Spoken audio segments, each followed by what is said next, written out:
Bismillahirrahmanirrahim. Assalamualaikum warahmatullahi wabarakatuh. Perkenalkan, nama saya Salman dengan NIM 220302501050. Prodi Pendidikan Kepelatihan Olahraga. Jadi tujuan saya untuk membuat video ini yaitu untuk memenuhi tugas mid semester mata kuliah Psikologi Pendidikan. Nah, jadi yang saya akan bahas pada video kali ini yaitu teori humanistik dan implikasi teori humanistik dalam pembelajaran. Jadi langsung saja, yang pertama, pengertian teori humanistik. Teori humanistik adalah sebuah teori belajar yang mengutamakan pada proses belajar, bukan pada hasil belajar. Teori ini mengemban konsep untuk memanusiakan manusia sehingga siswa mampu memahami diri dan lingkungannya. Teori ini juga disebut dengan teori kemanusiaan karena tidak memaksakan kepada siswa untuk langsung memahami apa yang disampaikan oleh gurunya.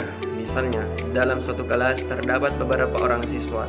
Tentunya setiap siswa berbeda-beda tingkat pemahamannya. Mungkin ada yang cepat tangkap atau paham apabila kita menjelaskan, akan tetapi tidak menutup kemungkinan ada juga beberapa siswa yang tidak langsung mengerti apa yang disampaikan oleh gurunya. Nah, dengan teori ini, seorang guru bisa lebih sabar menghadapi siswa yang tidak cepat menangkap materi yang telah dijelaskan.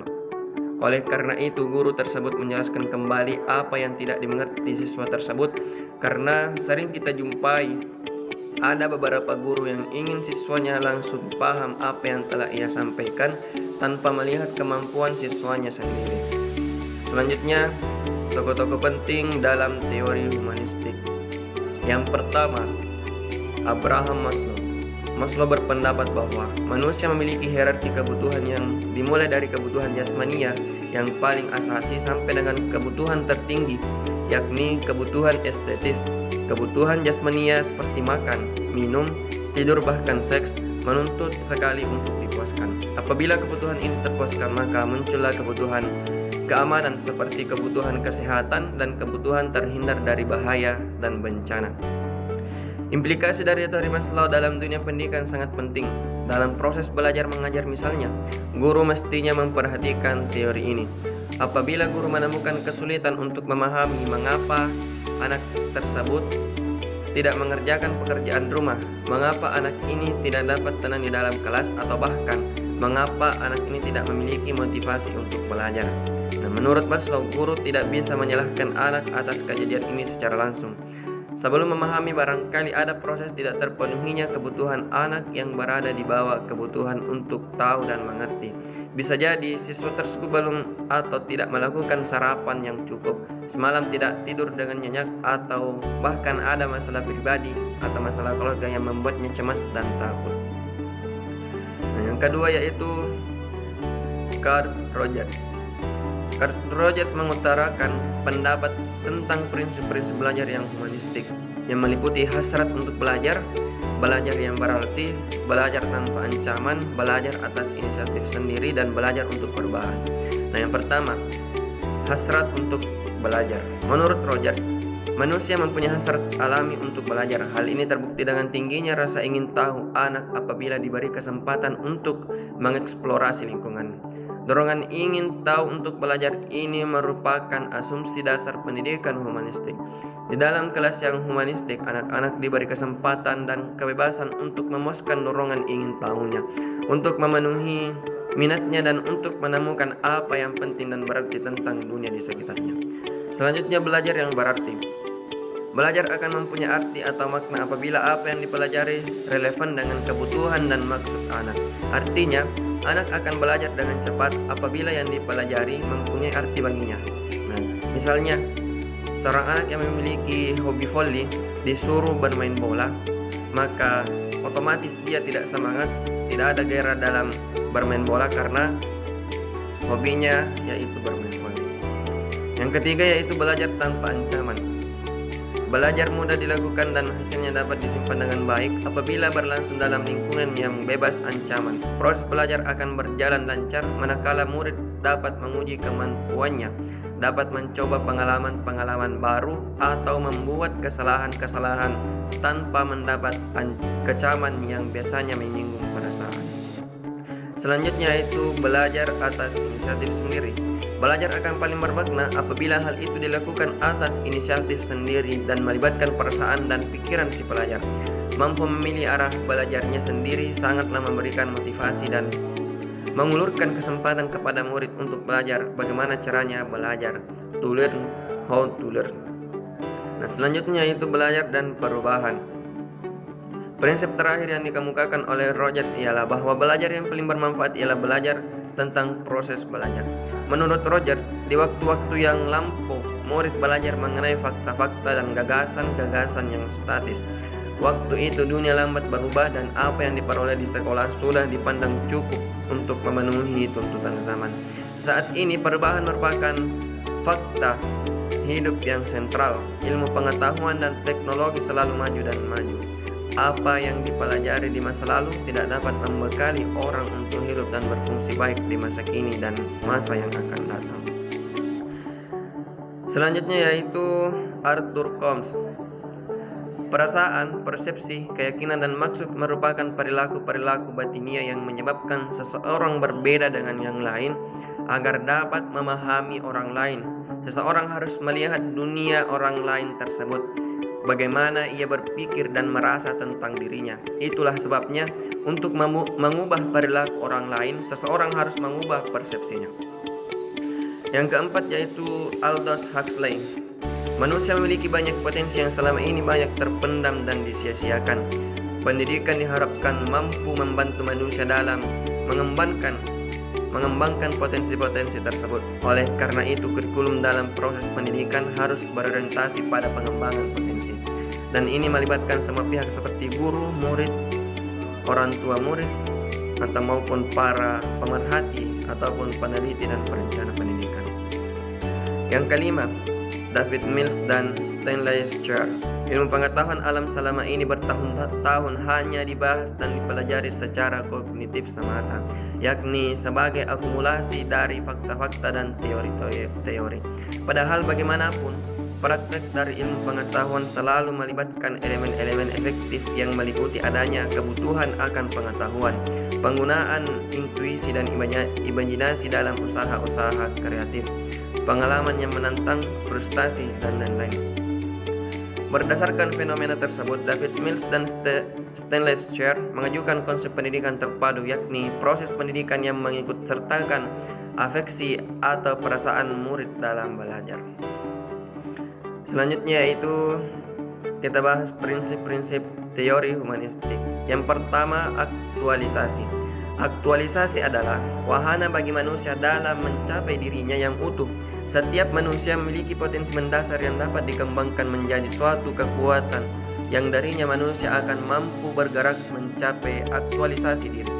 Yang kedua, self-concept adalah bagaimana kamu menilai kebiasaan dan karakteristik unik yang kamu miliki. Contohnya, kamu melabeli dirimu sebagai teman yang baik atau pekerja yang telaten. Persepsi-persepsi tersebut adalah bagian dari self-concept. Yang ketiga, kebutuhan dasar. Kebutuhan dasar manusia merupakan unsur-unsur yang dibutuhkan oleh manusia dalam mempertahankan keseimbangan fisiologis maupun psikologis, yang tentunya bertujuan untuk mempertahankan kehidupan dan kesehatan. Selanjutnya kita beralih ke kelebihan dan kekurangan teori humanistik. Yang pertama, kelebihan. Kelebihan teori humanistik yang pertama yaitu sifat demokratis yang mendominasi. Dengan diterapkan teori pembelajaran humanistik ini, suasana belajar akan lebih terasa demokratis, setara namun tetap menghormati guru sebagai fasilitator untuk menghantarkan siswa untuk mencapai hal yang diinginkan serta membantu mengembangkan potensi siswa. Yang kedua, peserta didik cenderung lebih aktif sehingga output belajar lebih maksimal. Kelebihan teori humanistik yang kedua adalah peran aktif peserta didik yang lebih dominan daripada guru. Tidak seperti pendahulunya yang guru sebagai pusat pembelajaran dan memaksa siswa untuk menerima semua pembelajaran yang bahkan tidak disukainya. Yang ketiga, terciptanya suasana saling menghargai dan menghormati. Kelebihan teori humanistik selanjutnya ialah selain demokratis juga mampu menciptakan suasana belajar yang saling menghormati kebebasan mengeluarkan pendapat, juga akan mendorong siswa lebih berpikir kreatif dan terbuka karena diberikan kebebasan oleh gurunya. Yang keempat, sifat membentuk kepribadian siswa sesuai potensi. Dengan menerapkan teori humanistik yang berarti pembelajaran mengikuti jalan pikir dan minat siswa akan memudahkan siswa memaksimalkan potensi serta membentuk kepribadian asli si siswa. Dengan begitu akan membuat siswa bisa lebih menentukan jati dirinya dan mampu menjadi manusia dengan kepribadian yang luar biasa baik. Yang kelima, melatih guru menerima siswa apa adanya. Selanjutnya, dengan teori menerapkan teori humanistik, guru akan dilatih untuk menerima siswa apa adanya, karena dalam proses pembelajaran nanti adalah untuk mengembangkan potensi serta bakat yang dimiliki oleh siswa. Tanpa memaksakan keinginan seorang guru, kita mengalihkan kepada keinginan siswa agar siswa dapat berkembang dan berprestasi.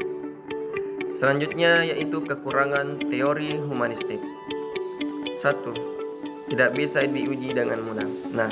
Tidak bisa diuji dengan mudah karena tidak ada ukuran pasti sifat penyayang terletak dalam pribadi manusia itu sendiri.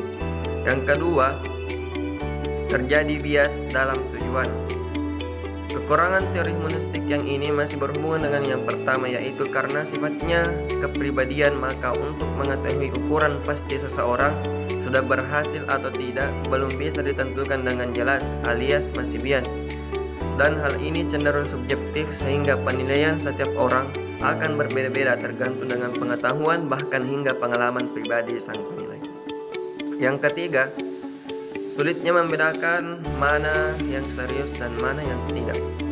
Memang teori ini membuat siswa lebih aktif dan kreatif untuk mengeksplorasi dirinya sendiri. Untuk murid yang memang serius belajar pasti akan memanfaatkan kesempatan yang ada dan mencoba hal-hal baru yang masih dalam lingkup yang disukainya. Berbeda dengan murid yang tidak serius, tanpa adanya pengawasan dari guru selaku fasilitator, justru akan membuat si murid ini semakin menjadi-jadi dan tidak mendapatkan hasil apa-apa. Yang keempat, kebebasan yang diberikan biasanya malah disalahgunakan dalam proses pembelajaran. Teori humanistik yang cenderung memberi kebebasan lebih terhadap muridnya ini biasanya cenderung disalahgunakan. Misal, dari kerja kelompok ada beberapa siswa yang hanya titip nama tanpa ikut bekerja. Kita beralih ke implikasi teori humanistik dalam pembelajaran. Yang pertama yaitu open education atau pendidikan terbuka. Pendidikan terbuka adalah proses pendidikan yang memberikan kesempatan kepada murid untuk bergerak secara bebas di sekitar kelas dan memilih aktivitas belajar mereka sendiri. Guru hanya berperan sebagai pembimbing. Ciri utama dari proses ini adalah lingkungan fisik kelas yang berbeda dengan kelas tradisional, karena murid bekerja secara individual atau dalam kelompok-kelompok kecil. Yang kedua yaitu cooperative learning atau belajar kooperatif. Belajar kooperatif merupakan fondasi yang baik untuk meningkatkan dorongan berprestasi murid. Adapun teknik-teknik belajar kooperatif yaitu yang pertama, tim, games, dan turnamen.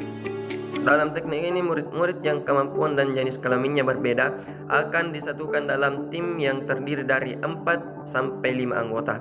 Setelah guru menyajikan bahan pelajaran, lalu tim mengerjakan lembaran-lembaran kerja, saling mengajukan pertanyaan dan belajar bersama untuk persiapan menghadapi perlombaan atau turnamen yang diadakan sekali seminggu misalnya. Yang kedua, student teams achievement divisions. Teknik ini menggunakan tim yang terdiri dari 4-5 orang anggota, akan tetapi kegiatan turnamen diganti dengan saling bertanya selama 15 menit, di mana pertanyaan-pertanyaan diajukan terlebih dahulu disusun oleh tim. Yang ketiga, jigsaw. Murid dimasukkan ke dalam tim-tim kecil yang bersifat heterogen, kemudian tim diberi bahan pelajaran, murid mempelajari bagian masing-masing bersama-sama dengan anggota tim lain yang mendapat bahan serupa. Yang keempat yaitu group investigation. Di sini para murid bekerja dalam kelompok-kelompok kecil untuk menanggapi berbagai macam proyek kelas. Berdasarkan penelitian, teknik-teknik belajar kooperatif pada umumnya berefek positif terhadap prestasi.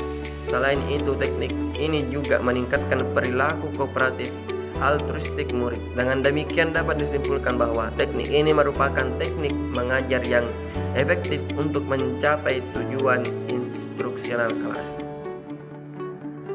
Yang ketiga yaitu independent learning atau pembelajaran mandiri. Pembelajaran mandiri adalah proses pembelajaran yang menuntut murid menjadi subjek yang harus merancang, mengatur, dan mengontrol kegiatan mereka sendiri secara bertanggung jawab.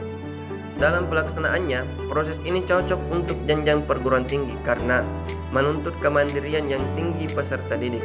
Meski demikian, pendidik harus siap untuk menjadi tempat bertanya dan bahkan diharapkan pendidik betul-betul ahli di bidang yang dipelajari peserta didik. Yang keempat yaitu student centered learning atau belajar yang terpusat pada siswa. Student centered learning atau disingkat dengan SCL merupakan strategi pembelajaran yang menempatkan peserta didik secara aktif dan mandiri serta bertanggung jawab atas pembelajaran yang dilakukan. Ada kemiripan dengan independent learning dan SCL memang banyak diterapkan di perguruan tinggi. Bahkan hampir semua tenaga pendidik menerapkan teori tersebut. Jadi mungkin ini yang sempat saya sampaikan pada kesempatan kali ini. Jika ada kata-kata yang kurang tepat, mohon dimaafkan karena tidak ada manusia sempurna. Kesempurnaan hanyalah milik Tuhan Yang Maha Esa, yaitu Allah Subhanahu wa Ta'ala. Jadi sekian dari saya. Assalamualaikum warahmatullahi wabarakatuh.